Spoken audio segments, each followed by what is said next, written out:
Bonjour à toutes et à tous et bienvenue à cette première conférence thématique qui a été impulsée à la suite du séminaire de communication des communicants de la défense auquel vous avez pu participer. Donc c'était le 12 décembre dernier. On vous avait promis des conférences thématiques. La première, c'est sur l'intelligence artificielle générative.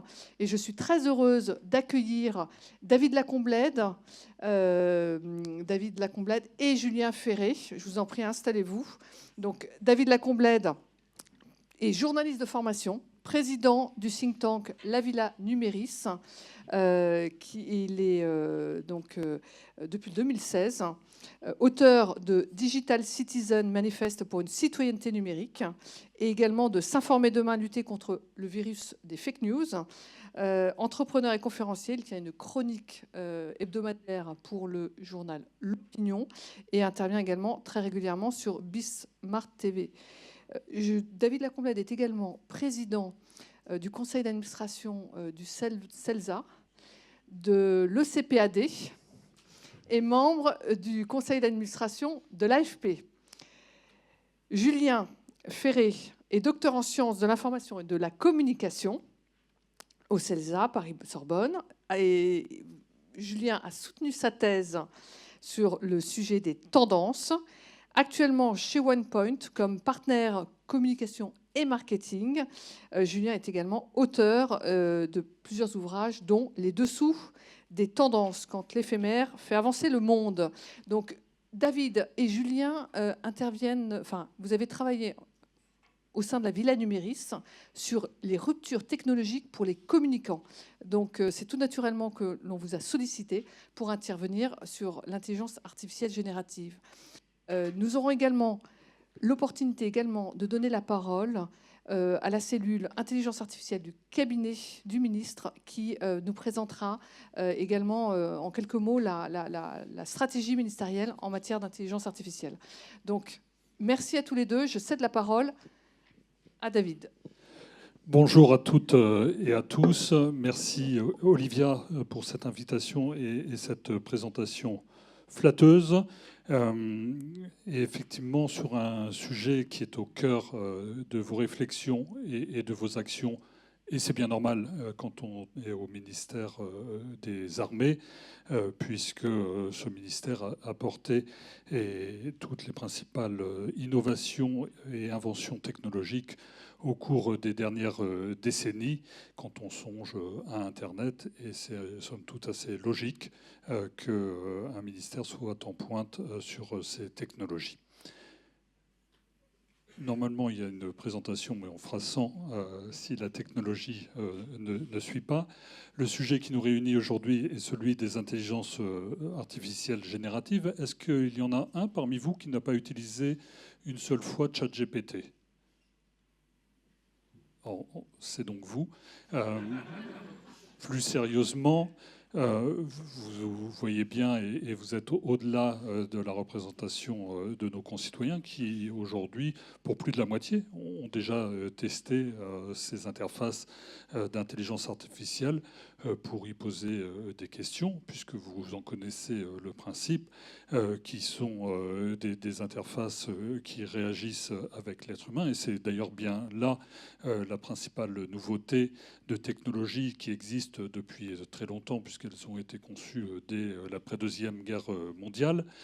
Mais on entre désormais dans une utilisation et dans des usages que de telles applications permettent. Si on s'était rencontrés il y a 18 mois, il y a des chances pour qu'on n'ait pas du tout parlé d'intelligence artificielle générative. Je vous ai sorti un graphique des seules citations de ChatGPT, et il y en a eu beaucoup d'autres au cours des 18 derniers mois. C'était 3 citations et 3 seules dans la presse française, télé, médias et radio en novembre 2022. Et vous voyez l'emballement qui a accompagné ensuite cette technologie, pour ne parler que de ChatGPT. Et il n'y a pas un magazine, pas un leader politique qui n'en ait pas fait mention à un moment ou à un autre. Pourtant, des solutions d'intelligence artificielle, nous en utilisons tous au quotidien sans même le savoir. Nous sommes transformés en des monsieur et madame Jourdain de l'intelligence artificielle. J'ai écrit un mail et je commence à écrire l'email et l'adresse de mon correspondant que la machine me propose déjà son prénom. J'interagis avec des solutions vocales à mon domicile. Les plateformes de vidéo me proposent des films qui viennent flatter mes goûts. C'est Jeff Bezos, le fondateur d'Amazon, qui se targue de connaître ce que vous allez acheter avant même que vous le sachiez vous-même quand vous êtes sur Amazon. Et ce sont des solutions éprouvées qui existent maintenant depuis longtemps. Alors c'est vrai qu'avec l'avènement des solutions d'intelligence artificielle générative, on entre dans une troisième dimension désormais de l'information, avec des solutions qui, sur la base d'un court brief, peuvent vous générer des musiques à la demande, qui, sur la base de quelques secondes de votre voix, peuvent créer des discussions avec des personnes dont vous n'imaginiez pas pouvoir discuter quelques instants avant et qui, pour la plupart, nous sidèrent. Avec, bien sûr, des choses tout à fait inédites, parce que discuter avec un acteur qui serait mort depuis 50 ans par le biais d'une intelligence artificielle générative, on trouve ça plutôt sidérant et intéressant, mais faites-le avec votre grand-père adoré mort il y a quelques années. Je vous garantis que le résultat sera beaucoup plus perturbant. Et ce sont autant de questions de nature sociologique, voire philosophique, qui vont se poser à nous et sur lesquelles on se doit aussi d'avoir des réflexions dans les mois qui viennent. Alors c'est vrai qu'aujourd'hui, il ne faut pas avoir fait de grandes écoles de communication pour reconnaître sur des photographies qu'elles ont dû être générées par des solutions d'intelligence artificielle générative. Et pourtant, on voit bien que ces solutions s'affinent parce que c'est le principe même de ces technologies que d'être de plus en plus fines dans la description qu'elles en feront. Au point, et c'est mon pari, qu'elles changeront à terme l'image même que nous en avons et qu'elles changeront y compris la manière dont des métiers traditionnels reverront leur manière de mettre en image des perceptions qu'ils ont. Et ça aura une influence grande, je le pense, sur le métier de photographe, sur les métiers de graphiste, qui seront embarqués aussi à un moment ou à un autre par la machine. On entre également dans une troisième dimension en matière de manipulation de l'information. Le numérique et toutes ces applications web, réseaux sociaux, messagerie instantanée sont devenus les principaux vecteurs de l'information et en toute logique les principaux vecteurs des batailles qui s'y mènent en matière de désinformation. Il faut bien voir qu'en matière de fake news, on commence à avoir une documentation assez fournie depuis 2016, si on doit dater à la première campagne pour l'élection américaine, le fait que c'est été massivement déployé, souvenez-vous, en 2016, avec des productions récentes, dont cette vidéo produite par une solution d'intelligence artificielle générative, où on a le président ukrainien qui, dans le mois de l'invasion russe, demandait à ses troupes de rendre les armes. Et effectivement, il a fallu aux dirigeants de ce pays s'y reprendre à plusieurs reprises pour aller montrer à quel point c'était un faux.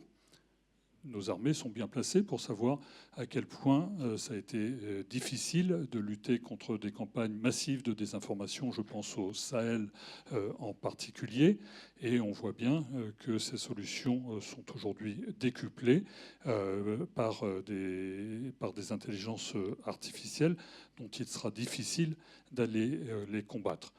Parce qu'on voit bien que les gouvernements, les médias se saisissent de cela, appliquent des règles légales et éthiques.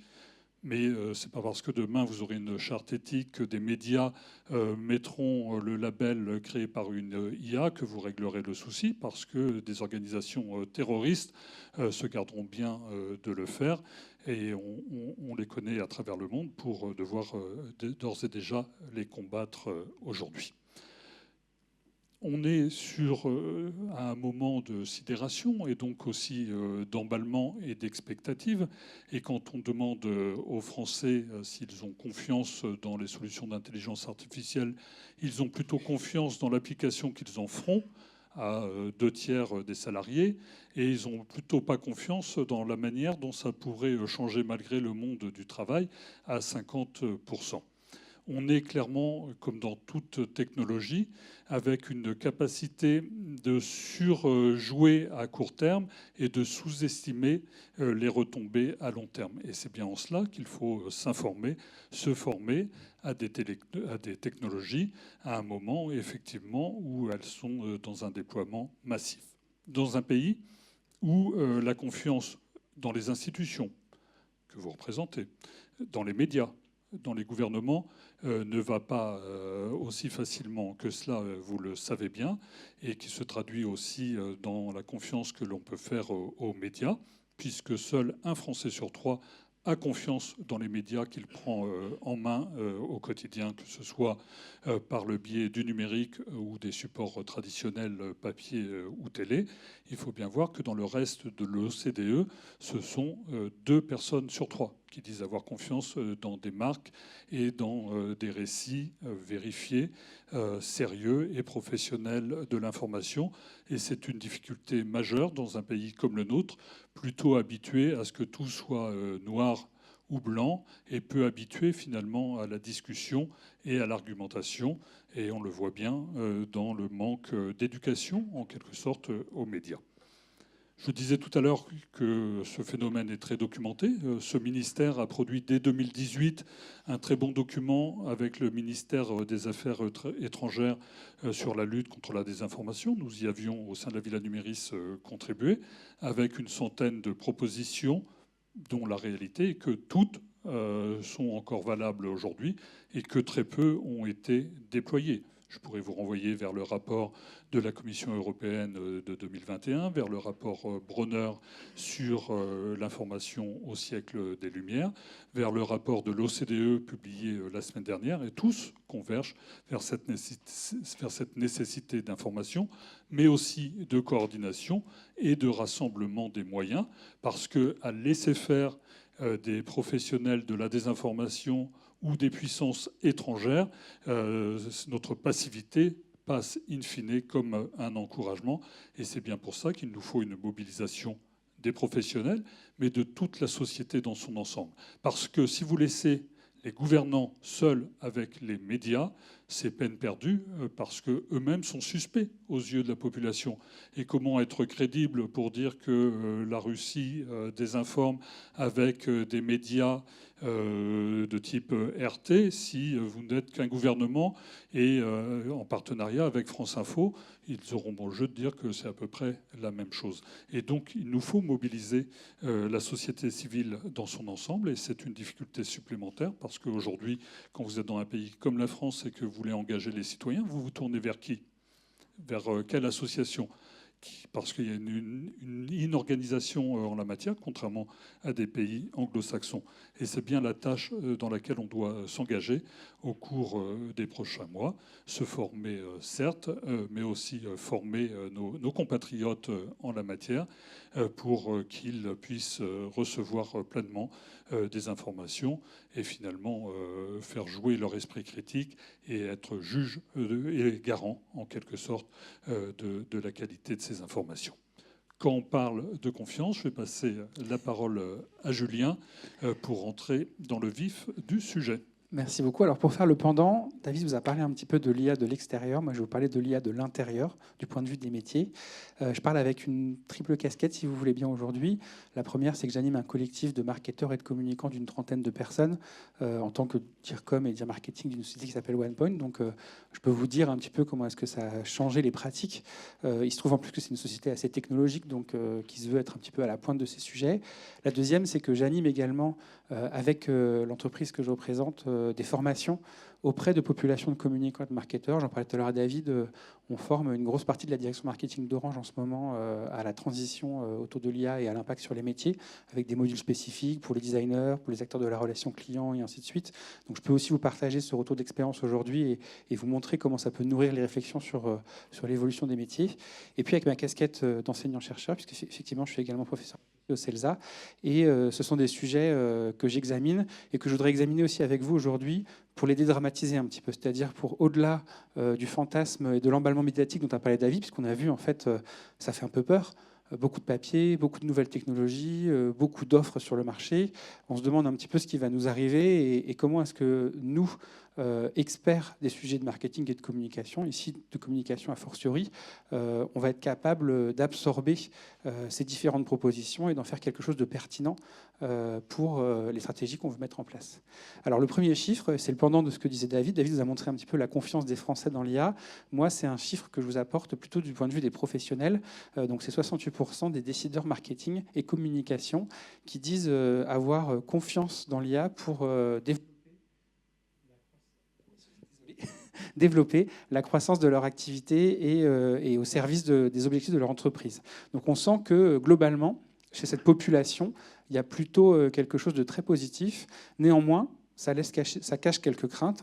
Et alors, ce qui est assez marrant, c'est que les craintes, d'ailleurs, tu le montrais également sur le grand public, ils sont très différents en fonction de l'âge des populations. C'est-à-dire que les plus jeunes vont avoir, en gros, une plus grande confiance et des craintes qui vont être plutôt des craintes techniques, du genre fuite de données, peur d'une fuite à l'extérieur et ainsi de suite. Donc des craintes qui sont vraiment liées à l'usage et aux technologies qui sont utilisées, quand les communicants les plus seniors vont plutôt craindre des choses qui sont de l'ordre du métier, perte de la relation, déshumanisation, et puis, in fine, aussi remplacement potentiel. Donc on est sur des craintes qui ne sont pas du même ordre, et donc quand on travaille aussi des populations de communicants, on ne va pas forcément adresser exactement les mêmes choses en fonction des types de métiers qu'on va chercher, et puis aussi en fonction des types de profils qu'il faut aller chercher.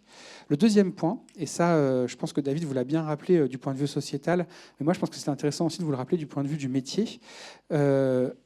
L'IA, qui est un sujet dont on parle beaucoup, on l'a dit depuis un peu plus d'un an, en fait c'est la suite logique de révolutions qui sont déjà à l'œuvre dans nos métiers depuis longtemps. Qu'est-ce que j'entends par là ? Par exemple, je ne sais pas si certains d'entre vous ont déjà acheté du budget média, du budget de publicité externe pour faire des campagnes médias. L'automatisation, le programmatique, c'est quelque chose qu'on fait déjà depuis 5 ans, 10 ans, avec à la fois du ciblage automatisé, de l'enchère en temps réel via des algorithmes qui font eux-mêmes les enchères pour nous, à partir du moment où on a défini les critères, voire même ce qu'on appelle de la DCO, Dynamic Creative Optimization. On pousse des créations différentes en fonction des différents profils de personnes qu'on veut les cibler. Ça fait déjà 10 ans qu'on en parle. Et en fait, l'IA, c'est juste la suite logique de choses qui sont déjà à l'œuvre depuis très longtemps dans le métier et sur lesquelles les expertises communication ont déjà beaucoup pris le pas sur ces sujets. Donc c'est un élément important à prendre en compte. On a l'impression qu'on est submergé par cette vague d'IA. En fait, ça vient raffiner nos propositions. Par exemple, la DCO, l'optimisation créative dynamique de nos campagnes, on peut la faire de façon infinie. Au lieu de choisir, par exemple, 10 profils et ensuite d'adresser ces 10 profils que de façon un petit peu grossière, on pourrait presque imaginer des créations qui sont totalement personnalisées en fonction de la personne qu'on veut aller cibler derrière. Donc oui, ça augmente les possibilités, mais ça n'en change pas l'esprit et c'est plutôt dans la suite logique de quelque chose qui se faisait déjà dans le métier. Autre exemple, là plutôt sur l'analyse stratégique. Moi, je suis plutôt stratège au départ. Ça fait déjà très longtemps, par exemple, qu'on automatise le traitement de très gros corpus. Depuis pratiquement que les réseaux sociaux sont nés, donc depuis maintenant un petit moment, depuis plus d'une dizaine d'années, on a des gros corpus de verbatim et on utilise de la lexicométrie pour compter les mots, repérer les champs lexicaux, voir les tonalités positives et négatives. Tout ça, ce sont ni plus ni moins que des fonctions primitives de l'IA générative qui nous sert aujourd'hui à faire des synthèses un petit peu plus poussées, c'est-à-dire en gros plus verbalisées avec des mots français. Mais on avait déjà à disposition ce type d'outils pour pouvoir faire de l'analyse stratégique, par exemple. Donc ça, c'est important pour vous, pour ne pas être agi par le phénomène et pour ne pas être impressionné, entre guillemets, par la vague qui semble nous submerger, de se dire qu'on est dans une forme de prolongement et que nos métiers, les métiers de la communication, sont des métiers... Je sais que ça va revenir. Ah, il y a quelque chose à faire ? Ouais. Et je disais que nos métiers sont des métiers qui ont déjà pris beaucoup d'avance sur ces sujets, et notamment dans toute la partie B2C, d'adressage des messages de communication. On est depuis longtemps dans une forme d'automatisation, et de façon assez marrante, ça n'a pas fait disparaître nos métiers, au contraire, ça a fait naître plein de nouveaux métiers. Je pense notamment aux métiers de data analyst, qui sont des métiers qui n'existaient pas avant que naisse cette technologie. On a besoin de gens pour, derrière, cruncher toutes les données qui sont produites, les rendre intelligentes, et on a bien vu que des machines toutes seules ne faisaient pas le serving des campagnes. Derrière, il y avait bien de l'intelligence humaine, et il fallait à la fois faire les paramétrer, et ensuite, derrière, en sortir les KPI pour voir l'efficacité. Donc ça, c'est le premier point que je voulais voir avec vous, qui est un point très important parce que ça doit changer notre état d'esprit. On n'est pas face à quelque chose de révolutionnaire, on est dans la continuité. Et alors oui, les cas d'usage sont révolutionnaires parce que ça change des choses dans certains métiers. Le métier, par exemple, de graphiste sera sans doute plus jamais le même, mais néanmoins, on est dans le prolongement de quelque chose qui était déjà en œuvre. Les métiers qui sont les plus impactés, et on peut regarder, alors de façon assez paradoxale, j'ai mis finalement celui qui est le moins impacté, je trouve. En tout cas, c'est à vous de me dire peut-être aussi par rapport à vos cas d'usage. Les métiers de la synthèse et de la prise de décision. Ces métiers-là, c'est soit les métiers d'amont, quand on va bâtir la stratégie avant même de lancer un dispositif de communication ou avant même de lancer des actions. Et puis les métiers d'aval, c'est-à-dire les métiers de mesure, c'est des métiers qui peuvent être beaucoup impactés dans justement le crunch de données. C'est-à-dire qu'avant, je vous avez tous sans doute fait, si vous avez commencé tout en bas de l'échelle de communication, des rapports d'efficacité d'une campagne et ainsi de suite. C'est très rébarbatif. Il faut récupérer les données, on récupère beaucoup de choses, des Vertim Cali, du Quanti. On doit en fait se coltiner beaucoup de corpus avant d'arriver à avoir une analyse un petit peu qui se tient. Et c'est encore pire sur les sujets digitaux, numériques, parce que sur le numérique, on récupère beaucoup de données. Donc ça, c'est des métiers qui peuvent être positivement impactés par cette révolution, parce qu'en donnant des données chiffrées quanti à la machine, elle est capable de nous sortir des récurrences, d'aller chercher des conclusions et donc de nous faciliter un petit peu du temps sur ces sujets, et notamment dans des optiques d'automatisation. Quand il faut faire tous les jours le rapport, c'est sûr que d'avoir une machine qui vous accompagne sur ces sujets, c'est intéressant. Néanmoins, et ça c'est un point qui est super important pour vous à retenir, c'est aujourd'hui là où toutes les technologies d'IA générative sont les moins avancées. En fait, elles sont très avancées sur la génération de texte. Par exemple, fais-moi un post sur tel sujet, je te donne le contexte et fais-moi un post. Elles sont très avancées sur la génération d'images également. Sur la synthèse intelligente de données, elles pêchent un peu. C'est-à-dire que parfois, elles disent un peu n'importe quoi. Il faut les entraîner beaucoup. Et il y a un vrai sujet de direction et de contrôle de la machine sur ces sujets de synthèse. Et donc, c'est aujourd'hui, finalement, un métier où on aurait le plus de temps à gagner en tant que communicant, parce que c'est des choses qui sont très lourdes et très contraignantes chez nous et qui, finalement, sont aujourd'hui peu accélérées par le phénomène. On espère que les développements qui vont arriver vont le faire de plus en plus. En tout cas, c'est des choses sur lesquelles on peut gagner. Ça, c'est le premier sujet. Et surtout, ce qui est important de retenir, c'est que ça va beaucoup nous faciliter la phase de crunch de données. Ça va du coup laisser beaucoup plus de temps aussi pour faire de l'analyse. Je ne sais pas si vous avez déjà fait beaucoup de rapports d'efficacité. Souvent, on est un peu à bout quand on arrive à la fin du crunch de données. Alors qu'en fait, c'est là où ça devient vraiment intéressant. Et donc, normalement, ça devrait nous laisser plus de temps pour faire cette partie-là et donc avoir une boucle de montée en efficacité qui soit beaucoup plus pertinente. Le deuxième métier, alors là, pour le coup, c'est celui, on va dire, le métier évident auquel on pense quand on pense à l'impact de ces technologies, c'est la production de contenu. Oui, ça permet de gagner en richesse. J'en discutais notamment justement avec les gens d'Orange. Ils me disaient, un des gros problèmes qu'on a aujourd'hui, c'est que dans les bases d'images, il y a plein de populations qu'on ne trouve pas. Quand on fait une communication sur l'Afrique, dans les banques d'images, il y a plein de populations spécifiques, d'ethnies, qui ne sont pas représentées. Parce que les banques d'images, elles sont majoritairement européennes ou occidentalisées. Et donc, il y a plein de situations qu'on n'arrive pas à représenter et que l'IA nous permet de générer des fonds de stock qui n'existent pas en photo. Donc ça, c'est super intéressant. Néanmoins, il ne faut pas forcément y voir un gain de temps, parce que pour sortir des très bonnes images, il faut quand même passer du temps. Il y a un vrai temps d'habitude aussi pour apprendre à prompter, et ainsi de suite. Et donc, ce n'est pas forcément le temps qui va être le plus utile. Ça va permettre de trouver des choses qu'on ne trouve pas forcément ailleurs. Et donc, d'aller chercher des images intéressantes. Et puis, pour les créatifs, c'est aussi une vraie source d'inspiration. Le fantasme qu'on pourrait avoir, et donc ça, c'est un truc que en tant que communicant, je pense qu'il faut tout de suite refroidir les gens, c'est d'appuyer sur un bouton et de sortir une pub ou de sortir une com chartée. Ça n'arrive pas aujourd'hui puisque les outils d'IA générative ne prennent pas en compte les chartes. Ils ont du mal à comprendre quelles sont les contraintes de mise en page et ainsi de suite. Donc on peut sortir des visuels, des fichiers natifs qui peuvent nous aider à réfléchir, mais ensuite tout le travail de mise en page, tout le travail de chartage, de placement du logo, de placement de l'accroche et ainsi de suite, c'est des choses qui vont rester manuelles pendant un petit moment. Parce que les logiciels nous permettent uniquement de produire des images, ce qui est déjà pas mal, mais pas encore de produire des pubs toutes faites. Et ça ne va pas encore arriver avant un petit moment. Donc, c'est vraiment un complément à l'usage. Ça fait bouger un petit peu le travail des créatifs. Et donc, je pense que les créatifs, c'est des gens qui doivent s'y mettre et avec qui il faut travailler. Et puis, ce qu'on se disait aussi, ce qu'on a vu beaucoup sur les premiers cas d'usage qu'on a fait avec des créatifs, c'est que philosophiquement, ça fait bouger les possibilités pour eux. Ça ouvre le champ des possibles. C'est-à-dire qu'avant, des choses qu'on ne pouvait pas faire parce qu'on se disait « Ah ben non, mais ça, par exemple, ce concept-là, on ne pourra jamais le faire parce qu'il faut faire un shooting. Il faut créer une image qu'on n'aura jamais. » Là, aujourd'hui, en fait, ça rend possible des idées créatives qui n'étaient pas possibles avant. Donc, on est plutôt dans ouvrir le champ des possibles, apporter de l'inspiration, aller chercher des images là où on ne peut pas forcément en trouver, plus que remplacer un graphiste. Aujourd'hui, en fait, une IA ne va jamais remplacer une population de designers. On aura un produit fini. La machine ne donne pas un produit fini, elle va donner des éléments qu'on va pouvoir derrière réutiliser. Ça, c'est un point qui est vraiment très important. Le troisième changement, c'est toute la partie vraiment production de contenu. Donc j'ai pensé notamment au CRM, parce que je pense que c'est un élément...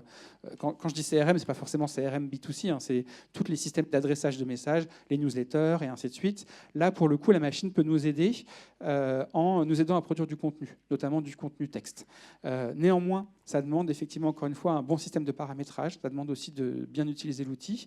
Et puis, ne pas oublier que notre métier, c'est un métier de création de l'attention et que le problème des IA génératives, c'est qu'elles ont tendance un petit peu à normaliser leurs réponses. Même quand on leur demande de faire des variations, au bout d'un moment, les variations s'usent et donc elles nous font toujours un petit peu le même type de réponse. Donc par exemple, quand vous faites des posts sur les réseaux sociaux, c'est un peu embêtant parce que si vous faites que du chat GPT, à la fin, vous allez avoir toujours le même type de post et donc du coup, vos audiences qui regardent vos posts sur les réseaux sociaux ne vont plus voir vos posts puisqu'elles ne vont plus s'arrêter sur un accident, entre guillemets, que vous avez créé à travers le langage.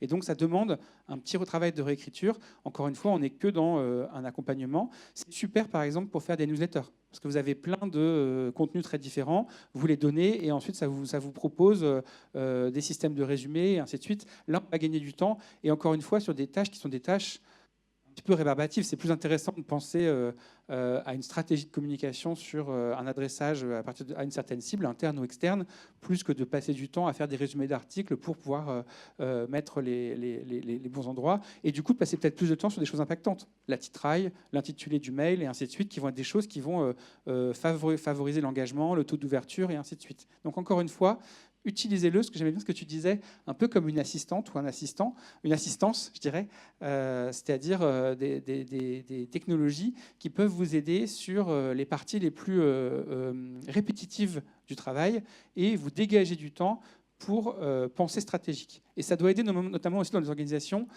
où, parce qu'en fait, il y a deux conséquences à ça. Soit ça amène à une prolifération de la communication, ce qui est plutôt pas Marocco, parce que en fait, tout le monde peut faire des newsletters, tout le monde peut faire des productions de contenu, et ainsi de suite.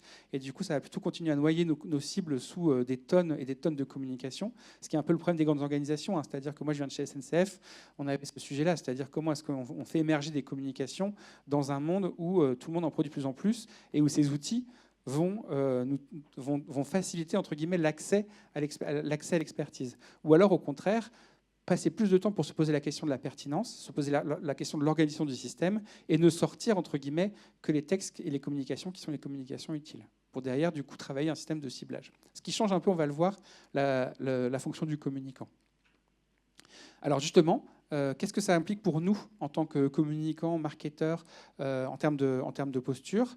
Le premier point, c'est que plus vous êtes dans la production et plus vous êtes impacté. Et ça, c'est un élément qui est très important à prendre en compte. Donc ça veut dire qu'il faut aussi que vous soyez en capacité d'accompagner vos équipes, notamment les équipes les plus opérationnelles.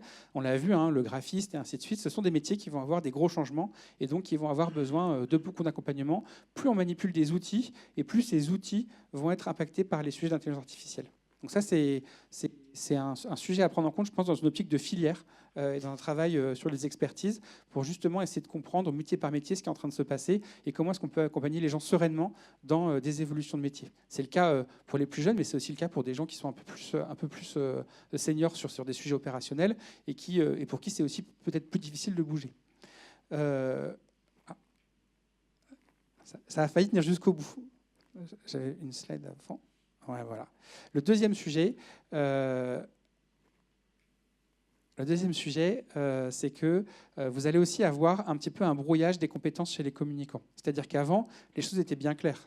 Les gens qui savaient maîtriser les logiciels, par exemple, de création, faisaient la créa. Les gens qui s'occupaient de la diffusion s'occupaient de la diffusion, et ainsi de suite. Là, on se retrouve un peu dans une révolution, si tu me permets l'image, qui est la révolution du journalisme d'il y a quelques années. C'est-à-dire que le journaliste, avant, c'était hyper séparé. Il y avait un mec qui prenait le son, un mec qui tenait la caméra, un qui posait les questions, le montage était fait après, et ainsi de suite. Et on se retrouve avec des journalistes qui font tout.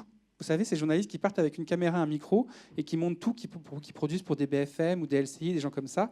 Ben, c'est un peu la même chose avec les communicants. C'est-à-dire qu'on va se retrouver de plus en plus avec des communicants qui sont beaucoup plus multicasquettes, des stratèges qui sont capables de descendre jusqu'à la mise en œuvre, et des gens qui font la mise en œuvre qui vont être obligés de remonter en stratégie. Pour garder la pertinence, ils vont devoir aussi avoir cette capacité à comprendre pourquoi est-ce qu'ils font les choses et à apporter de l'intelligence, puisque finalement, la mise en œuvre pure pourra être de plus en plus facilitée par la machine. Et donc, la barrière technologique tombe, et en échange, il y a ce mélange un petit peu des compétences, et il faut que tous les créatifs deviennent un petit peu stratèges, et que les stratèges s'intéressent aussi à la mise en œuvre. Parce qu'à bout d'un moment, en fait, ça va être accessible, et ça va aussi les aider à gagner en compétences sur ces différents sujets. Et puis enfin, le dernier point de cette évolution, c'est l'évolution de la posture du communicant. J'ai mis une image de chef d'orchestre parce que pour moi, c'est vraiment le passage du communicant qui met des choses dans des tuyaux à un communicant qui doit avoir changé de réputation au sein de l'entreprise. Donc là, ce n'est pas au sein de l'expertise communication, c'est au sein, par exemple, d'un codir ou au sein d'une équipe et de ses pairs. Il doit être vu comme quelqu'un qui n'est pas le faiseur, mais qui est celui qui sait ce qu'il faut faire. Et ça, c'est un élément très, très important. C'est ce que je dirais le passage du savoir-faire au savoir quoi faire. Avant, en fait, on vous voyait que vous communiquant parce que vous saviez faire un logo, une affiche, une newsletter et ainsi de suite. Là, demain, vos interlocuteurs dans les grandes directions de vos différentes entités, ils vont pouvoir faire une affiche s'ils le veulent, parce qu'ils n'auront plus la barrière de l'outil. Et donc, ils ne viendront pas vous voir pour votre expertise technique, mais pour votre compétence stratégique, pour votre capacité à savoir ce qui est bien ou pas bien, à savoir quoi faire. Et donc ça, c'est un gros changement dans votre posture de communicant.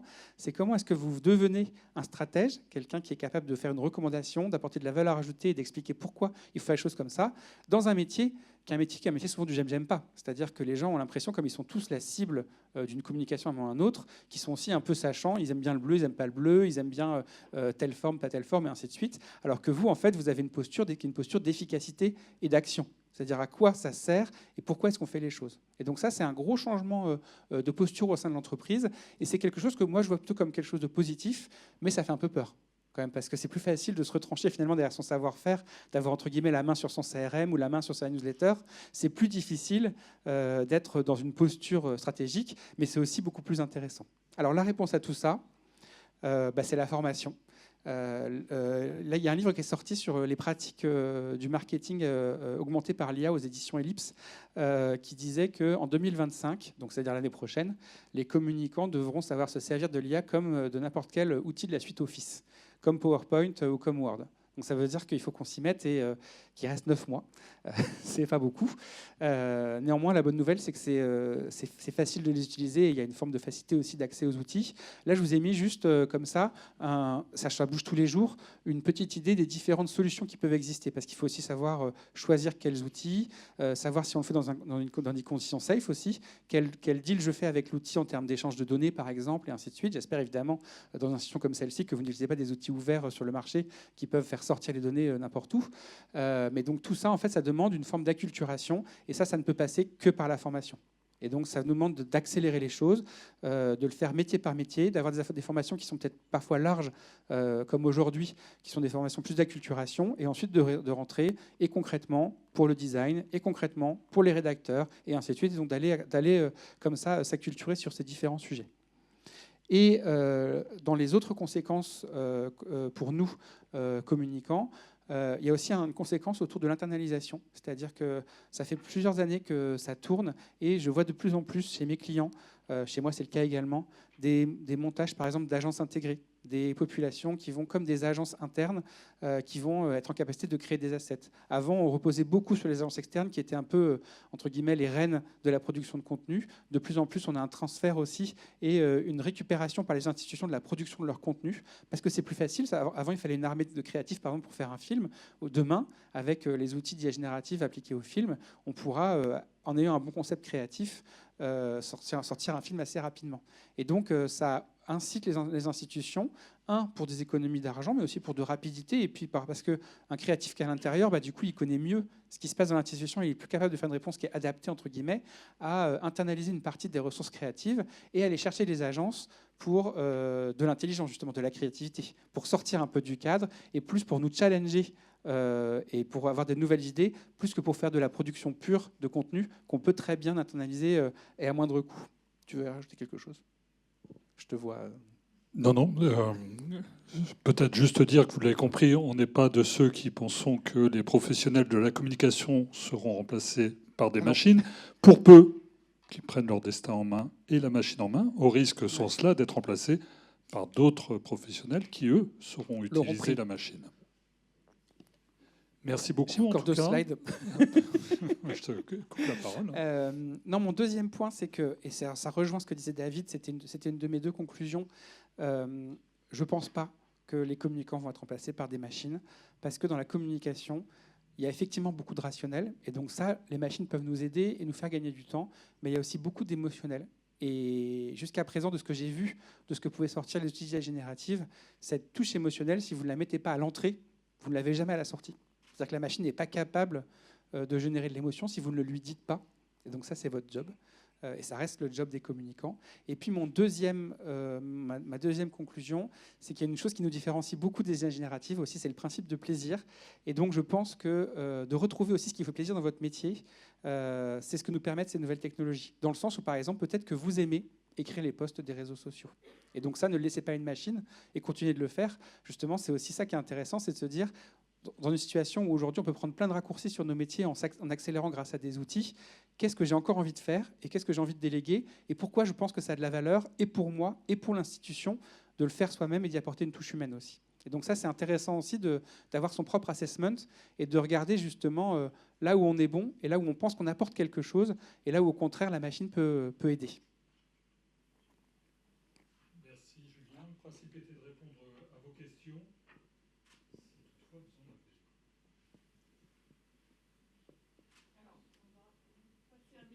Et je précise, parce que j'avais promis à Lorraine que je le ferais, qu'on va d'abord prendre les questions de la salle et qu'ensuite Lorraine prendra les questions qui sont à distance une fois qu'on aura épuisé les questions de la salle. Bonjour, merci pour cette présentation. Moi, je suis communicante et rédactrice et je sais faire des posts sur les réseaux sociaux, etc. Donc, je pense que c'est bien d'être polyvalent. En fait, j'ai plein de questions, mais déjà, la première, on est quand même au ministère des Armées, donc l'utilisation de tous les outils que vous avez mis, je suppose, est quand même hyper limitée. Donc, savoir déjà s'il existait des choses. Et la deuxième, c'est le coût. Parce que, OK, pour utiliser ChatGPT, en l'occurrence, c'est gratuit, mais j'imagine qu'il y aura, en tout cas, c'est peut-être gratuit maintenant, ce sera peut-être plus gratuit plus tard, ce qui serait logique. Voilà, quel coût ça a d'utiliser l'IA générative? Merci. Je peux répondre et laisser compléter. Alors, 2 réponses. La première, de plus en plus d'institutions commencent à développer leurs propres outils. Chez Orange, par exemple, ils ont développé leur propre solution d'intelligence artificielle qu'ils ont entraînée et qui est utilisée uniquement pour eux, par eux, avec une muraille de Chine. Les données ne sortent pas. Donc, pas mal d'institutions sont en train de se mettre sur ce domaine. C'est encore tout nouveau, mais c'est en train de se construire. Chez OnePoint, on a aussi une solution propriétaire qu'on n'utilise que pour nous, par exemple. Donc ça, c'est la première réponse. La deuxième réponse, les modèles économiques, il y en a plein, des très différents. Copilot, c'est payant. ChatGPT, c'est gratuit en partie. Il peut y avoir des versions payantes et ainsi de suite. Et en fait, en général, le fait de payer, ça apporte des droits. Ça apporte des droits d'utilisation des images qui sont générées. Pour Adobe, par exemple, ça apporte l'accès à des bases de données, de stock de photos, pour pouvoir produire des photos qui sont libres de droit, et ainsi de suite. Donc, tout ça, en fait, est en train de se construire. Je pense qu'il faut avoir une réflexion un peu de gouvernance au sein de la communication et se dire quels sont les besoins, quels sont les moyens, et ensuite voir comment est-ce qu'on peut matcher les deux. Alors, il faut bien voir qu'on sort de 20 ans d'illusion de la gratuité en matière de communication et d'information, où tout est globalement accessible et facilement. Et saluer l'exploit de ces applications, d'avoir réussi malgré tout à installer le fait qu'elles seraient payantes. Donc ça, c'est la première chose. La deuxième, on est face à des injonctions contradictoires qui vont notamment peser sur les États, qui auront tout un intérêt à être présents dans les bassins d'entraînement des intelligences artificielles, ne serait-ce que pour porter leur langue, leurs valeurs. Et on voit bien que les professionnels qui portent ces métiers ne sont pas forcément candidats à ce que leurs journaux, leurs livres se retrouvent dans ces bassins d'entraînement. Et on voit bien qu'ils se font entendre pour mettre une discussion commerciale avec ces opérateurs. Il faut pas être. Et vous regardez la stratégie des États, elle diffère selon que votre langue est très présente ou pas. Les Japonais, par exemple, c'est table ouverte. Messieurs, servez-vous, parce que s'ils ne sont pas présents, personne ne portera leur langue. Il ne faut pas être grand clair pour deviner que les Inuits auront des difficultés à porter leurs valeurs dans des systèmes d'intelligence artificielle. Si vous regardez la langue française, et que vous regardez l'intégralité du web qui a été aspiré dans des fondations comme Common Crawl, le français, c'est moins de 3% de cet ensemble-là. Et sur ces 3%, les contenus dont on peut estimer qu'ils sont de qualité, c'est-à-dire écrits par des professionnels, des journalistes, des pages plus corporate ou institutionnelles comme celles que vous pouvez faire sur vos sites web, c'est 5%. 5% de 3%. Et le reste, vous êtes face au lit de l'humanité et du web, en concurrence avec 25 ans de Skyblog, en concurrence avec les notices d'utilisation de tous les laboratoires de la planète, et que sais-je encore, et pour des machines qui ne font pas la différence. Et donc, effectivement, il y aura une obligation institutionnelle que d'y être présent. Ça ne veut pas dire qu'on y est à n'importe quel prix. Et c'est en cela qu'on ne peut que saluer l'organisation et les réflexions qui sont mises en place pour ce faire et qui donnent à un ministère comme celui-là des armes pour se battre sur la scène internationale.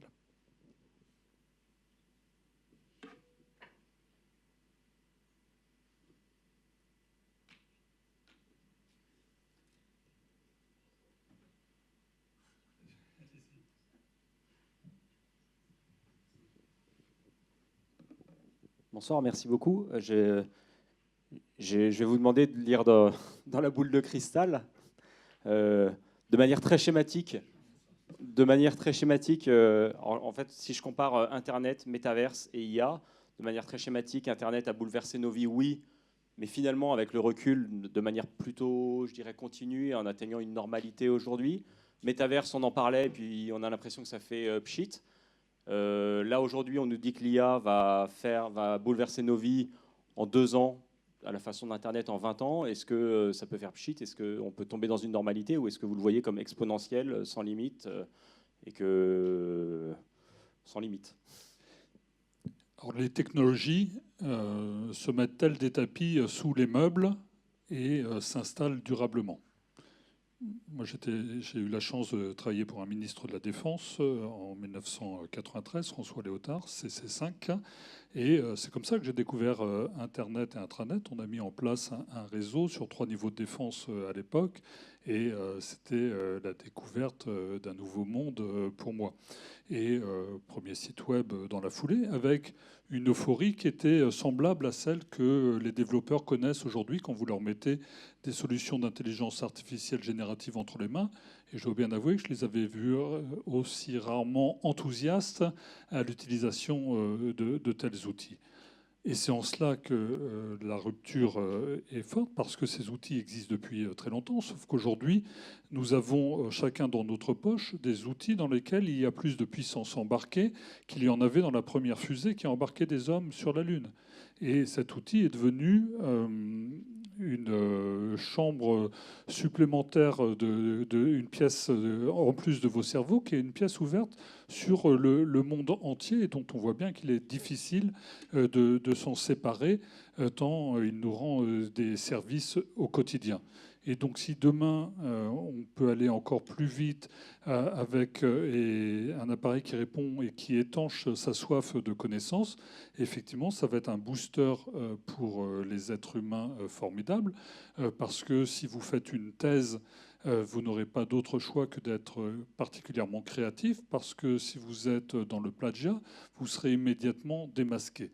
Et donc vous avez cette ardente obligation que d'être innovant, et c'est pour ça que je pense qu'on est à la veille de sauts en matière de connaissances et de savoir insoupçonnés.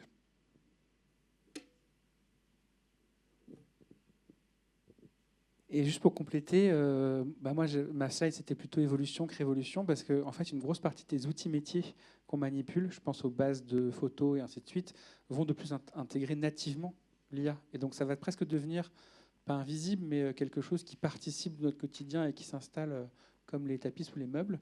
La seule chose quand même à garder en tête, c'est que, et c'est ce que disait David tout à l'heure aussi, si on ne s'y met pas aujourd'hui, par exemple, si on ne s'était pas mis à Internet, on ne pourrait plus beaucoup vivre. C'est-à-dire qu'on aurait du mal à déclarer ses impôts, on aurait du mal à faire beaucoup de choses. Et donc, c'est pour ça qu'il faut dès maintenant prendre le sujet, parce qu'il faut qu'il s'installe dans nos usages et dans nos vies de façon normale. Oui, merci à tous les deux. C'est Lieutenant-colonel Cuny, c'est absolument passionnant. J'ai noté quelques points. J'ai l'impression que vous êtes venus ici pour nous rassurer, en parlant d'évolution plus que de révolution. Et nous, communicants, on est comme tout Français, on est citoyens, on consomme l'actualité comme tout le monde. Et c'est vrai qu'à travers les produits médias, à travers l'analyse, la veille, imprégné de tous les articles de journaux, on prend un peu peur par l'avènement de l'intelligence artificielle. Et ma question était la suivante.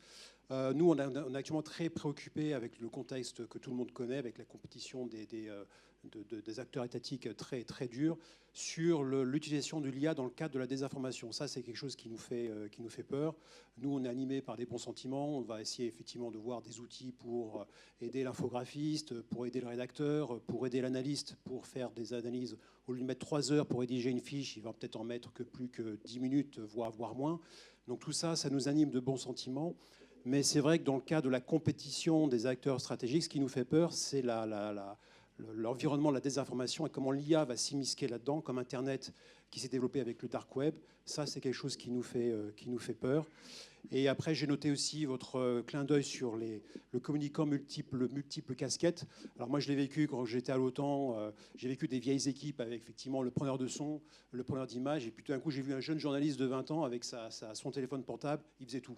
Alors, je dis là, une vraie révolution. Alors nous qui sommes un peu anciens, je pense qu'on est un peu dépassés. Mais les jeunes qui ont 20, 30 ans, ça doit leur faire un peu peur aussi parce que tous ces outils-là, il va falloir les maîtriser.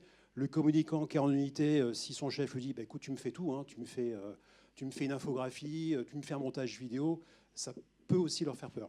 Voilà. Je m'arrête là. Et juste pour vous préciser, parce que vous ne savez peut-être pas, mais nous avons en distanciel 39 personnes aussi hein, qui vous regardent et qui vous écoutent. Voilà. Et pour le micro, en fait, j'ai demandé en régie, il faut juste mettre la main au milieu et pas en dessous, parce que c'est l'antenne en dessous. Okay, merci. Peut-être juste pour rebondir effectivement sur le sujet du chef d'orchestre. Par exemple, une des évolutions qu'on peut y voir, c'est au lieu d'organiser les équipes par type de communication interne, communication externe, réseaux sociaux, RP et ainsi de suite, de travailler des systèmes de chefs de campagne et d'avoir des gens qui sont plus forcément spécialistes d'une communication, mais qui vont plutôt prendre un sujet et qui vont travailler à l'activiste sur l'ensemble de ces aspects, parce que justement, il y a moins de technicité dans chacune des communications. Du coup, on peut prendre un sujet 360 et plutôt travailler la cohérence des messages et son déploiement, plus que travailler comme ça en canaux ou en silos. Ça peut être une des façons justement de faire évoluer un peu ce métier, de le faire bouger pour lui donner une dimension qui est finalement beaucoup plus intéressante, parce que beaucoup plus stratégique. Et sur la contre-ingérence, effectivement, on a une difficulté majeure, mais qui est celle dont on ne peut que se réjouir, c'est d'être en démocratie et donc dans le respect du droit, mais aussi dans son application. C'est-à-dire qu'on a la chance d'avoir un arsenal juridique dans un pays comme le nôtre qui fonctionne pour peu, effectivement, qu'on le mette en œuvre, ne serait-ce que dans des signalements. Alors, on voit bien que parfois, on peut être timorés par crainte de subir l'opprobre. Néanmoins, il faut très certainement avoir une meilleure coordination au niveau des communicants, et y compris en dehors de nos cercles habituels. Aujourd'hui, vous avez des très grandes entreprises françaises qui exercent leur métier à travers le monde. Et quand vous vendez des sacs en Chine, inutile de vous dire que vous devez être attaqué sur vos bases, et donc que vous devez voir les coûts venir et vous devez y parer. Il serait somme toute assez logique que ces entreprises puissent partager à un moment leur savoir, leurs connaissances et se coordonner avec les pouvoirs publics pour renforcer ces moyens et se donner les meilleures chances d'y parer, et y compris pour notre pays. Alors effectivement, il y a une difficulté, c'est que tout le monde ne veut pas forcément se trouver réunis en même temps au même endroit, de peur d'avoir des retours de flamme, si je puis employer ce terme, de la part de nos concitoyens, qui eux aussi sont des rédacteurs en chef de leur propre vie, qui animent leurs réseaux sociaux, qui savent parfaitement écrire, qui savent parfaitement filmer, qui savent même se photographier, voyez l'exploit. Et donc effectivement, on a affaire à des entrepreneurs de soi-même et avec qui il faut compter.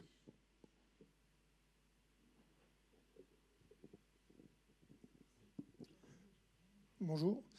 On a affaire à un pétillement de solutions qui sont toutes plus ou moins concurrentes, mais pas vraiment concurrentes, et aussi à un foisonnement d'experts qui ont commencé à être experts la semaine dernière. Et la difficulté que moi j'ai rencontrée par rapport à cet univers des IA, c'est tout cette explosion de nouveautés et la difficulté de rencontrer des gens qui pourraient nous aider à nous former, déjà à trouver les bons outils pour ce dont on a besoin et nous former dans ces outils. Aujourd'hui, si vous pouvez nous guider, ce serait vraiment très bien. Je laisserai Julien répondre sur le fond, mais quand on parle de formation, on est aussi sur des formations itératives. Je pense que la plupart d'entre vous n'ont pas été formés à Excel, à PowerPoint, et pourtant vous les utilisez au quotidien. Alors certainement, y a-t-il des perditions sur la manière dont on va faire une notion de calcul. J'en vois certains rigoler. Mais la réalité, c'est que vous demandez à votre voisin de vous aider. Et donc la formation, c'est celle-ci aussi. Profitons du fait que la machine devrait nous permettre de libérer un peu de temps pour consacrer ce temps à mieux se former, s'informer et à lire. Effectivement, si en entreprise, vous vous retrouvez immédiatement face à des patrons qui vont exiger de vous de savoir si vous allez faire du 25% de temps subitement libéré, vous créez immédiatement une angoisse et un stress, comme on l'a connu d'ailleurs dans les entreprises pendant les confinements en 2020, où beaucoup de salariés se sont rendus compte qu'ils étaient peut-être un peu plus productifs à travailler chez eux plutôt qu'à passer 2 heures dans des transports et la moitié peut-être de leur temps pour certains à la machine à café et en train de cloper. Je ne voudrais pas généraliser parce qu'on sait aussi le lien social que ça peut créer.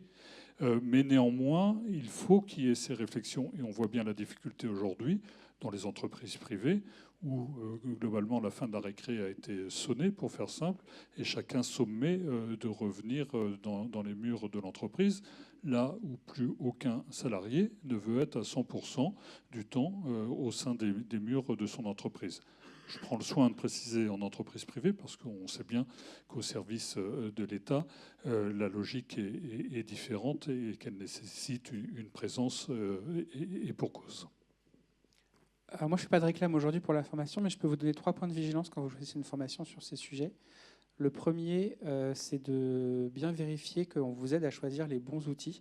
Et comme vous le dites, il y a un pétillement, il y a plein d'outils. Vous l'avez vu tout à l'heure, j'avais une illustration avec plusieurs types d'IA, le type d'image que je pouvais obtenir. Donc de bien comprendre, par exemple, si je choisis l'IA d'Adobe, je sais que je vais utiliser que des images qui sont sous licence Adobe, et donc du coup, je vais obtenir une image qui est exploitable derrière pour une communication commerciale, par exemple, avec un transfert de droits.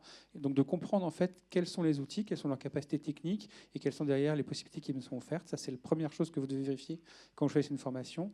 La deuxième, c'est la formation au prompt. Ça, pour le coup, quel que soit l'outil, en fait, on s'améliore à prompter. Au début, c'est plus long, on a du mal à lui faire comprendre. Et puis, au bout d'un moment, vous allez arriver en 2 commandes à tenir exactement ce que vous voulez. Donc ça, c'est important, en fait, que vous soyez formé à comment est-ce qu'on écrit. On dialogue avec une intelligence artificielle. Et puis, le 3e point, et là, pour le coup, là, pour le coup, je fais un peu de promo, mais je vous incite à aller vers des formations qui sont plus universitaires ou plus académiques. C'est tout ce qui va être autour des limites. Parce que c'est important de comprendre ce que font ces outils et ce qu'ils ne font pas, limites juridiques, limites technologiques, limites en termes de sources de données qui sont aspirées, et ainsi de suite, pour que vous sachiez en fait le produit de sortie, quelles sont ses limites à vous en termes d'usage aussi, derrière, et en quoi vous pouvez être redevable ou non quand vous l'utilisez et sur quel type de dispositif. Je vais, Madame la directrice, si vous permettez, je vais aussi compléter pour la partie DICODE. Pour nous, communicants de défense, évidemment, il y a un enjeu de formation interne. Comme au sein du ministère, d'ailleurs, ça a été dit et écrit dans la stratégie d'intelligence artificielle dont nos chefs sont tous destinataires. Nous, à notre niveau, le 12 décembre, on a parlé d'intelligence artificielle. La première conf thématique, aujourd'hui, elle est sur l'intelligence artificielle. Nous, au sein de la DICODE, à l'occasion des 25 ans de la DICODE, on va faire appel à une entreprise extérieure pour faire un bar à prompt. Je pense qu'il nous appartient chacun dans nos domaines, dans nos CIRPA, de maintenant y consacrer du temps et de l'argent. Voilà. Donc le mouvement est lancé, en avant.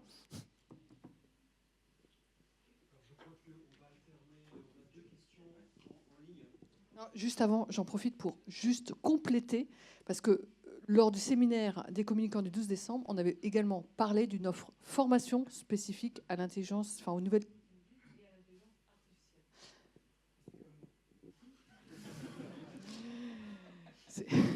Donc on reviendra vers vous également avec des formations, parce que c'est évident que la formation, c'est essentiel.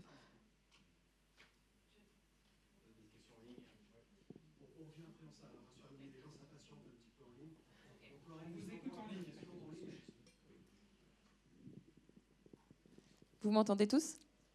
Donc bonjour Lorraine, qui est en régie. Je m'occupe de la modération du chat. J'ai une première question qui est relative au vide juridique et plus particulièrement à la protection intellectuelle. Donc en termes d'audiovisuel, est-ce que vous pouvez nous apporter, s'il vous plaît, un éclairage concernant le droit d'auteur ?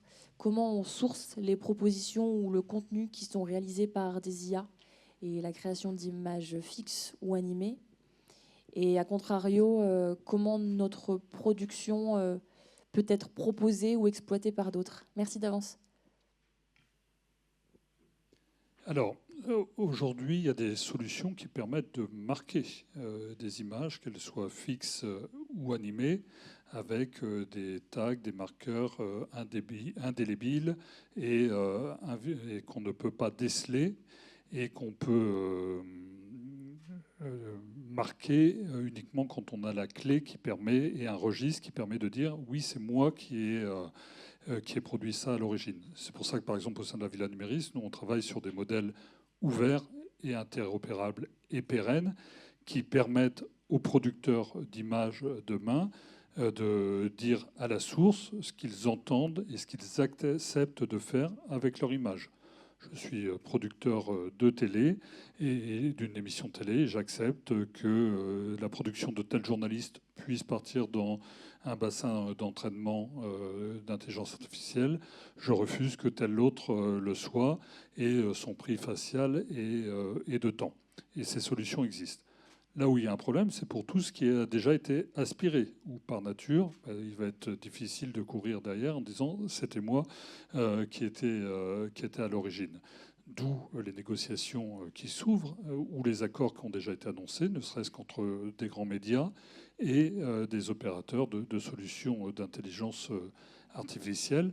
Ça va être au cœur des actions des mois et des années qui viennent, puisqu'il est clair qu'il est normal que des ayants droit trouvent une juste rémunération dans les œuvres qu'ils ont pu créer. Et pour compléter, puisque c'est effectivement un sujet qui m'intéresse beaucoup, les sujets juridiques. Moi, je travaille beaucoup sur les sujets de protection intellectuelle, droit des marques et sujets juridiques. Et ça pose deux problèmes juridiques. Le premier, c'est effectivement les droits qui sont aspirés, qui servent à entraîner l'intelligence artificielle et qu'on peut retrouver plus ou moins ensuite dans les créations qui sont produites. Donc des réponses commencent à se mettre en place. On a vu, il y a des accords qui se sont mis en place avec Le Monde, par exemple, sur les contenus écrits. Sur les contenus photos, on l'a vu aussi, des grandes deals qui se sont faits avec des bases de données de photos ou d'images. Ça permet en fait, puisque les images sont produites à partir de photos de stock dont les entreprises ont les droits, de produire des images ex nihilo, mais qui sont également inspirées, donc du coup sur lesquelles on a les droits potentiels. Donc ça, c'est une première réponse. Et comme on le disait tout à l'heure, en fait, ce sont des réponses payantes, hein, c'est-à-dire qu'à partir du moment où on utilise des droits qu'on achète, et ben, du coup, ça veut dire que l'utilisateur final doit payer pour pouvoir avoir accès aussi à cet inventaire. Donc c'est là où se mettent en place aussi des modèles, mais comme on connaît, hein, quand on achète aujourd'hui une banque d'images photos, c'est payant aussi, et on paye pour un usage et pour un droit. Et puis après, le deuxième problème des droits, c'est à qui appartiennent les droits de la création produite. Et aujourd'hui, notamment sur les versions gratuites, les droits ne sont pas concédés aux utilisateurs. Les droits appartiennent à la solution qui les a produits. Et donc tout le sujet, il est de discussion, notamment avec des versions qui sont des versions payantes ou des versions propriétaires intégrées chez soi, de pouvoir posséder les droits d'utilisation, parce que derrière, quand vous allez faire une communication commerciale, en tirer des bénéfices et ainsi de suite, ça pose la question de l'exploitation des droits et de où se trouvent les droits de l'exploitant.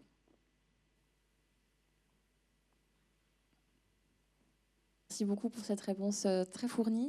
J'ai une autre question. Vous avez parlé du fait que des professionnels autres que les communicants peuvent récupérer la primeur de l'utilisation de l'intelligence artificielle à des fins de communication. Est-ce que vous avez déjà pu observer cela au sein d'entreprises ou de grands groupes ?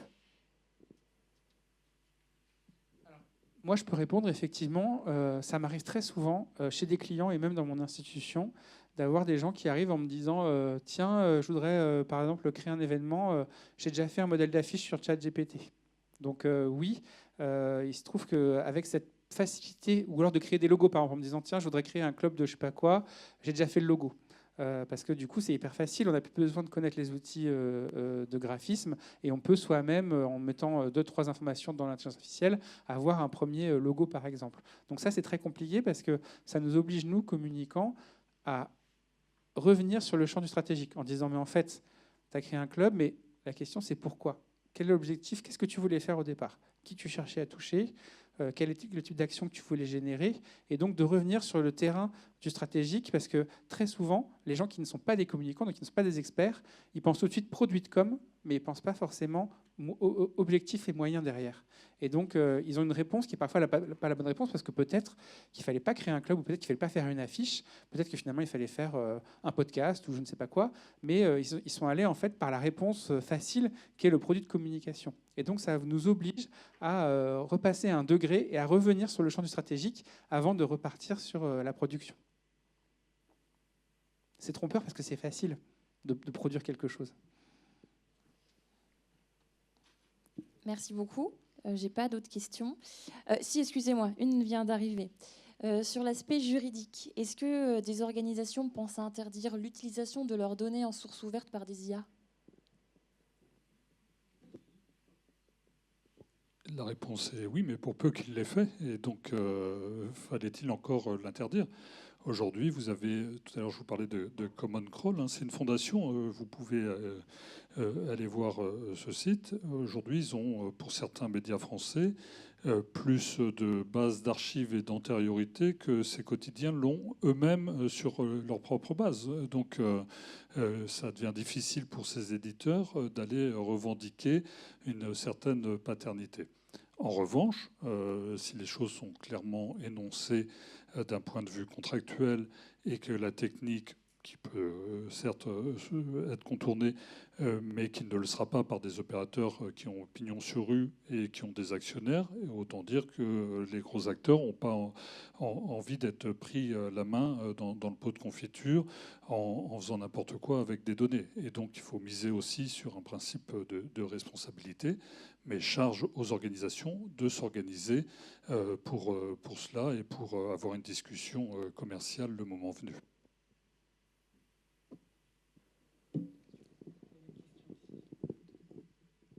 Oui, bonjour. Voilà, moi, ma question, elle est peut-être un petit peu en marge. C'est plus lié au métier du journaliste. J'avais une question en tant que j'achète de la presse écrite et hebdomadaire, et je voudrais savoir ce qui me garantit que finalement, les articles et les éditoriaux que je peux être amené à lire ne sont pas rédigés par de l'IA. Y a-t-il une charte d'éthique au sein des médias? Enfin, quand on est journaliste et qu'on rentre typiquement à l'opinion, est-ce qu'on s'engage à ne pas avoir recours à l'IA parce que...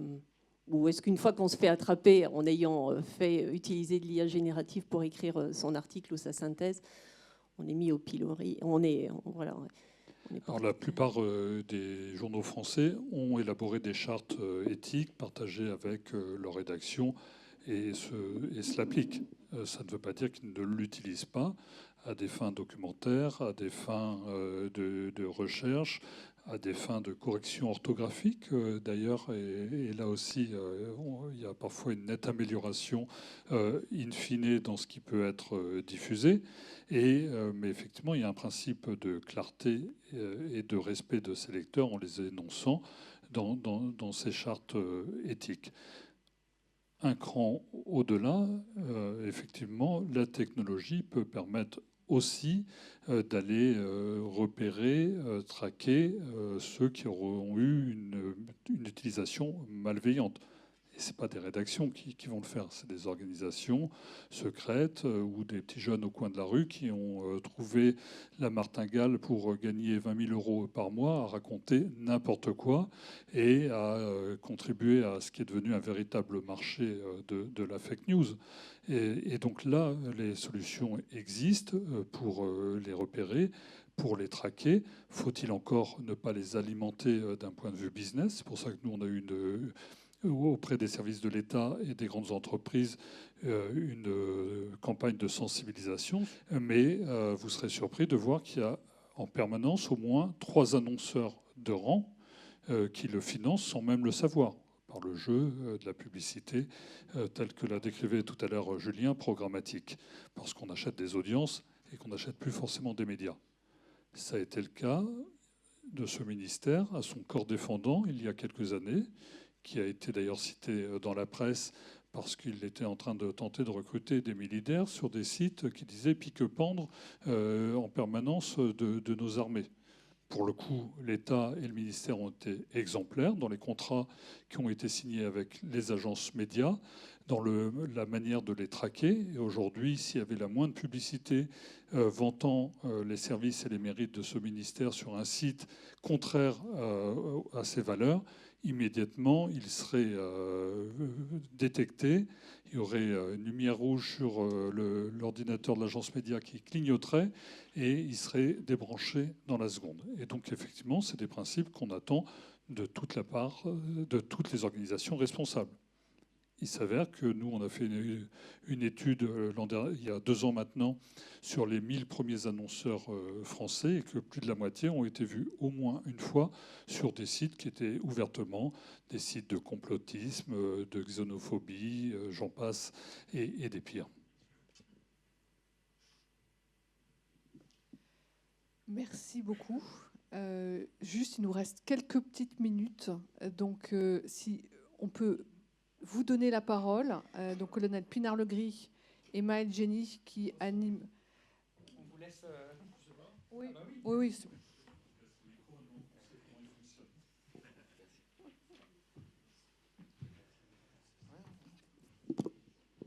Bien, bonjour à tous. On est donc les deux conseillers intelligence artificielle du ministre des Armées. Au sein d'une cellule qui a été créée il y a 6 mois maintenant.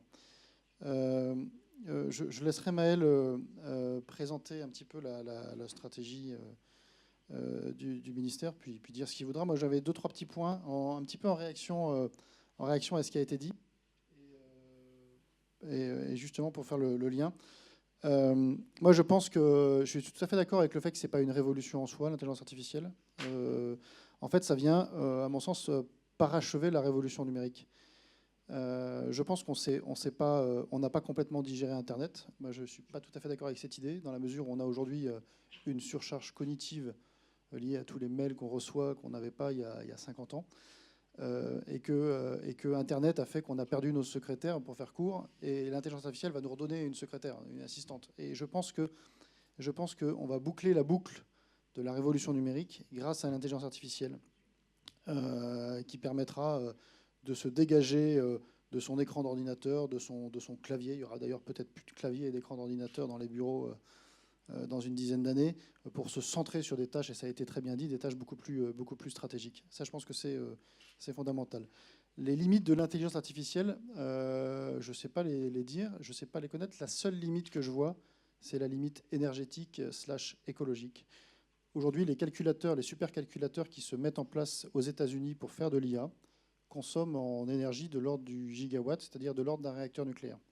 Donc aujourd'hui, pour un calculateur, il faut un réacteur nucléaire. Et je pense qu'au rythme où ça va, c'est là que se situera le frein potentiel au développement de l'IA, sauf rupture technologique supplémentaire qui viendra par exemple remplacer les puces GPU par des technologies beaucoup plus frugales. La deuxième petite remarque que j'avais, c'est sur le sujet IA, sur la question qui a été posée là sur est-ce qu'on est sûr qu'il n'y a pas d'IA dans les articles de presse? Moi, je pense que c'est pas ça le sujet. En fait, à partir du moment où l'article dit la vérité et qu'il est intéressant, qu'il ait été écrit par une IA ou par un journaliste, moi, j'en ai absolument rien à faire. Le vrai sujet, c'est l'IA et la vérité. Et je pense qu'il ne faut pas opposer. L'IA ne vient pas en concurrence de l'homme quel qu'il soit, ne vient pas en concurrence du journaliste en l'occurrence, mais vient en complément. Et si l'IA permet de faire mieux que l'homme, eh ben, tant mieux que l'homme fasse autre chose. Et il y aura toujours des segments d'activité sur lesquels l'homme fera mieux. Les relations humaines, voilà. S'il n'y a plus besoin de cardiologues, il y aura toujours besoin de médecins qui vont être au contact des patients. S'il n'y a plus besoin de radiologues, par exemple, il y aura toujours besoin de médecins au contact des patients. Et donc, je pense que le vrai sujet, il est là. Le vrai sujet, c'est IA et vérité. Et c'est un sujet qui nous concerne tous et qui concerne beaucoup les communicants. L'IA, ce n'est pas forcément une menace pour la vérité. Il y avait des fake news avant l'IA. Il y a des propos racistes, xénophobes, sans qu'il y ait besoin d'IA. L'IA, c'est un levier amplificateur de mensonges, mais c'est aussi un levier amplificateur de détection de mensonges et donc de vérité. Et donc tout l'enjeu, c'est que celui qui a des valeurs, donc les démocraties en l'occurrence, maîtrise mieux l'IA que ceux d'en face, tout simplement. Sur le sujet de la disparition des métiers, je vous invite à lire le récent rapport qui a été remis au président de la République, fait par des grands experts de l'IA, qui est assez intéressant, qui dit qu'effectivement, il y a des métiers qui vont disparaître, mais d'autres vont se créer. Et quand bien même des tâches, parce que ça peut être des métiers qui disparaissent ou des tâches au sein de métiers qui disparaissent, quand bien même il y ait moins de travail, l'IA va augmenter la productivité, très clairement. L'IA va augmenter le PIB. L'IA va augmenter la richesse. Et donc, si on peut aller vers un monde où il y a une plus grande décorrélation entre le travail et la richesse, et on peut, en travaillant un petit peu moins, et donc en ayant un meilleur équilibre vie professionnelle, vie familiale, être plus riche, moi, je vois pas, ça s'appelle le progrès, donc je ne vois pas le problème qu'il y a. Et c'est le progrès, finalement, comme quand le moteur... et donc la force mécanique a dépassé la force humaine, et ben si là, il y a quelque chose de l'ordre de l'intelligence mécanique qui vient dépasser l'intelligence humaine, et ce n'est pas un problème pour moi. Je pense qu'il y a un point aussi qui est fondamental, qu'il faut garder en tête, c'est qu'en plus de la culture, de l'acculturation et de la formation, il y a un sujet qui est hyper important, c'est d'adapter les organisations à l'IA, de repenser les organisations à l'aune de l'IA. On écoutait un jour un conférencier qui nous disait que toutes les entreprises qui naissent avec l'IA, qui se structurent autour de l'IA, qui épousent l'IA à leur création, n'ont absolument aucun problème à optimiser leur fonctionnement avec l'IA, et que celles qui, en revanche, sont plus historiques, préexistent à l'IA et voient l'IA arriver, ont beaucoup plus de difficultés à s'adapter à l'IA. Et je pense que là, il y a un enjeu fondamental sur les organisations, sur la notion de subsidiarité, de contrôle, sur la notion d'équilibre entre la production, la supervision. Je pense que c'est des vrais sujets et que c'est principalement là que se situent les enjeux. J'ai terminé.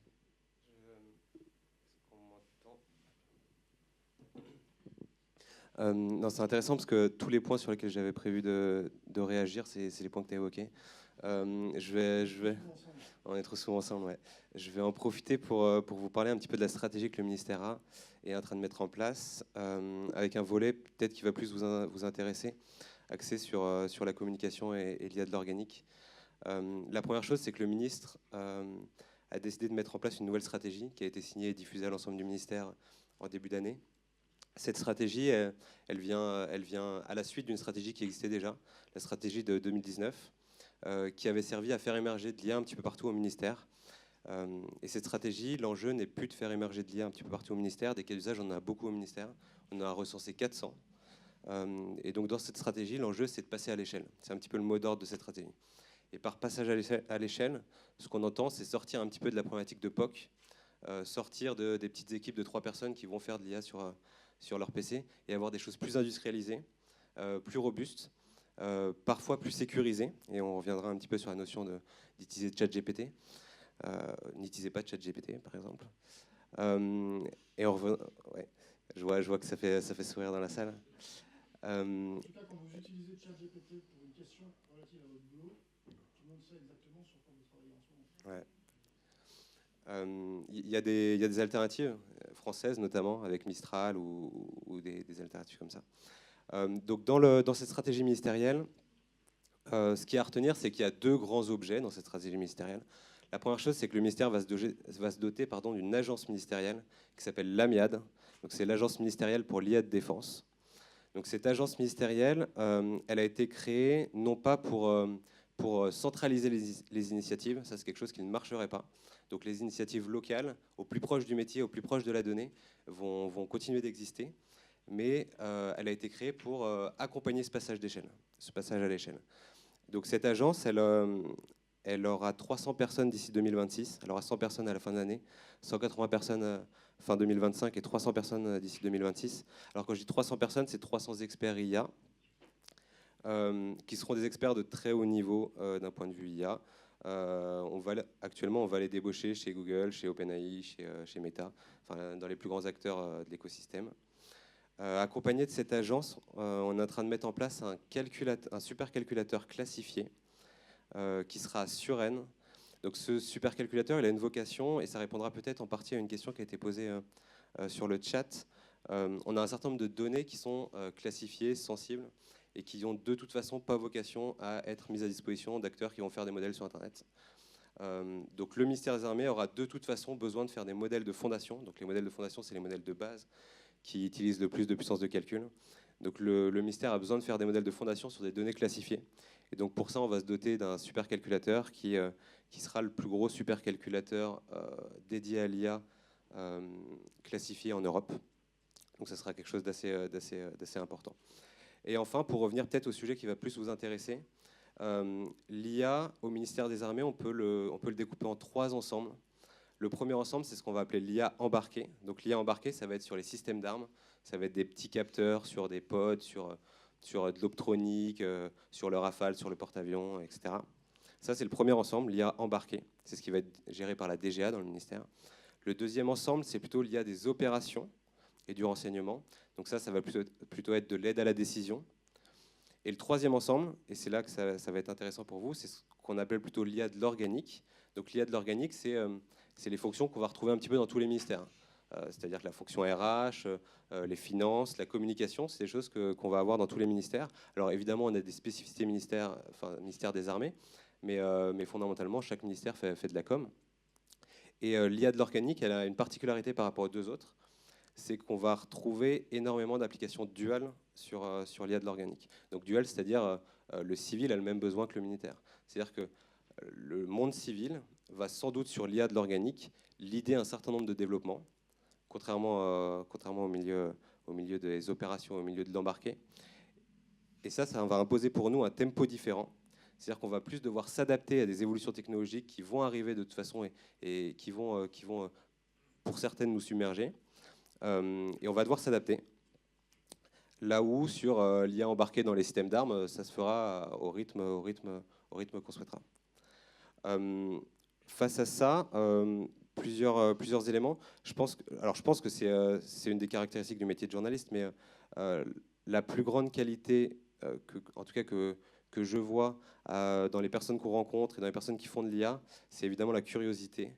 Moi, j'ai envie de vous dire, allez tester toutes les solutions qui sont sur Internet. Alors, pas dans le cas de... Enfin, ne mettez pas d'informations classifiées sur ces trucs-là, évidemment. Mais allez les tester. Faites-vous votre propre idée. Testez ça, je sais pas, le soir, le week-end. Ou demandez quand vous êtes en télétravail de pouvoir tester des solutions sur Internet. Et le but, c'est d'acquérir une expertise sur telle solution est pertinente, telle solution n'est pas pertinente, et après pouvoir la demander pour un passage à l'échelle plus important. L'Amiad, dont j'ai parlé tout à l'heure, elle a une des missions, va être donc le passage à l'échelle, et notamment le passage à l'échelle pour vous. Donc dans la question que vous posiez tout à l'heure, je pense qu'un des interlocuteurs importants pour savoir quelle solution utiliser, ou bien une solution que vous avez identifiée, mais qui actuellement est uniquement online et que vous voudriez voir être mise en place dans un cadre un petit peu plus protégé, l'Amiad sera votre interlocuteur. Peut-être, je sais pas, je finis peut-être la stratégie. Sur le reste de la stratégie, ce qu'on a remarqué historiquement, c'est qu'il y avait un sujet éthique dont on a parlé peut-être tout à l'heure, qui était très présent dans le débat public. Dans la stratégie qu'on a mise en place, c'est un sujet qui est important, qui est évidemment important, mais il ne doit pas être contraignant sur le développement de ce qu'on veut réaliser. Et en particulier, on a remarqué, l'idée de la France sur ce sujet, c'est de dire la recherche d'aujourd'hui ne doit pas être contrainte par le cadre éthique dans lequel les applications seront mises en place dans les années à venir. Ce que je veux vous dire par là, c'est que l'Amiad, l'ensemble de l'écosystème du ministère, va mettre en place un certain nombre d'outils qui vous seront utiles, sans se contraindre a priori sur des normes, sur une juridiction ou quoi que ce soit. Ce qui sera régulé, ce sera les cas d'usage, ce sera l'utilisation que vous en ferez, et ce ne sera pas la recherche qui sera faite au préalable sur l'Amiad. Et je vais m'arrêter là sur la stratégie. Il y a beaucoup d'autres objets dans la stratégie, mais je ne sais pas s'ils vous concernent directement, et je préfère qu'on réponde aux questions peut-être. ChatGPT Défense ? Oui, peut-être, non, c'est ça. C'est intéressant comme élément. Donc dès 2024, il y aura un ChatGPT, un équivalent de ChatGPT, qui sera un chatbot défense sur Intradef, que vous pourrez tous utiliser évidemment. Et ce projet, il est assez révélateur du changement de portage du ministère. Il y a encore 6 mois, il y avait 7 chatbots qui étaient réalisés un petit peu partout dans le ministère, à des degrés de maturité différents. Donc là, il va y en avoir. On va centraliser les efforts sur un chatbot qui va aboutir cette année. Et ce chatbot, il pourra faire, on espère, l'équivalent de tout ce que vous pouvez faire sur ChatGPT, mais dans un environnement qui sera maîtrisé et aussi sur lequel il aura été entraîné sur des données de défense. Donc il sera, on l'espère, plus pertinent que ChatGPT pour répondre à des questions de défense. Sur tous les chatbots, le chatbot qui était le plus avant, c'est le chatbot génial qui est fait par le labo IA du SGA, la FabIA du SGA, je ne sais pas si vous en avez entendu parler, et qui est décliné en plusieurs versions, notamment Vauban en ce moment à l'EMA. Mais donc voilà, on a choisi celui-là parce que les autres tentatives étaient beaucoup moins avancées. Il est aujourd'hui en test bêta sur Intradef, mais limité à, je crois, c'est une dizaine d'utilisateurs simultanés. Et le vrai sujet, en fait, au-delà de l'apprentissage et autres, le vrai enjeu pour l'IA, c'est d'industrialiser ça et de passer d'une solution testée pour 10 utilisateurs en même temps à une solution généralisée où, je ne sais pas, 30, 40, 50 000 utilisateurs peuvent l'utiliser en même temps. Ça demande des investissements, d'infrastructures, ça demande des processus à mettre en place. Et c'est vraiment là que l'agence qu'on met en place, elle est pertinente. Les POC, les preuves de concept, là, les petites expérimentations, là, on en a trop déjà. On a trop de POC, tu le POC, tout le monde a plein d'idées. En France, on ne manque pas d'idées, hein, c'est souvent ce qu'on dit. Maintenant, il faut aller au résultat, il faut délivrer des trucs qui sont en production. C'est vraiment ce qu'on veut faire passer comme message. Et donc, vous pourrez aller sur l'équivalent de ChatGPT en 2024 sur Intradef vous pourrez très probablement, vous aurez des fonctions très probablement de speech to text, vous aurez des fonctions de résumé automatique, de réunion et autres. Vous aurez ces fonctions-là qui arriveront peut-être progressivement, mais voilà. L'idée derrière, c'est d'offrir à l'ensemble du ministère cette capacité à faire de l'IA au quotidien. C'est comme ça qu'on acculturera aussi tout le monde. Et souvent, d'ailleurs, les gens à acculturer, c'est pas forcément les plus jeunes, c'est plus les gens de ma génération, voire au-dessus. Merci beaucoup à tous les deux. Est-ce que vous avez des réactions? On a un petit peu débordé, mais peut-être qu'on peut prendre 2 questions. Excusez-moi, Lorraine, pour les questions en ligne, il y en a une qui est assez longue. Je vous la lis. Il faut la raccourcir un tout petit peu. Oui, bien sûr. Est-ce que la MIAD va également accompagner les fonctions support que vous appelez organiques? Cette question est en référence à l'évocation hier par le ministre de l'utilisation des données RH. Bien sûr, oui, bien sûr. La MIAD est rattachée directement au ministre des Armées et la principale raison de ce rattachement, c'est qu'il ne soit pas mis à la DGA, au SGA ou à l'EMA. Il est rattaché directement au ministre des Armées pour pouvoir englober ces 3 fonctions. Et donc les fonctions de l'IA de l'organique sont absolument structurantes, d'autant plus qu'on est convaincu qu'à court terme, à la fois ce qui va acculturer le ministère, parce que ça va se diffuser partout, et là où on a des gains potentiels en termes de productivité, c'est principalement dans l'IA de l'organique. Donc oui, la MIAD, une fonction principale, c'est d'accompagner l'IA de l'organique. Oui. Le PAM sera fait par l'IA à partir de... Ou la LPM, la prochaine LPM. La prochaine LPM, il y aura moins de colonels à Ballard qui vont tourner en rond dans une roue de hamster pour la faire. Une dernière question.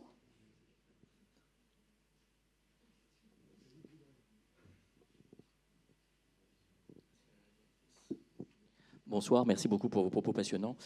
Si j'ai bien compris que l'intelligence artificielle servait à libérer finalement du temps d'esprit disponible pour des choses plus du niveau humain, pour autant, est-ce qu'on a déjà observé, est-ce qu'on a déjà des retours sur un certain formatage des esprits, c'est-à-dire qu'à force de dialoguer avec le robot, on rentre nous-mêmes dans l'entonnoir de la pensée du robot, et est-ce qu'on a observé finalement une certaine uniformisation? C'est passionnant. Je suis pas sûr que ça a été observé dans des études en France, mais vous savez, il y a cette histoire de la entre guillemets pollution culturelle des IA qui fait que je sais plus qui c'était chez Meta, je crois, quand on demandait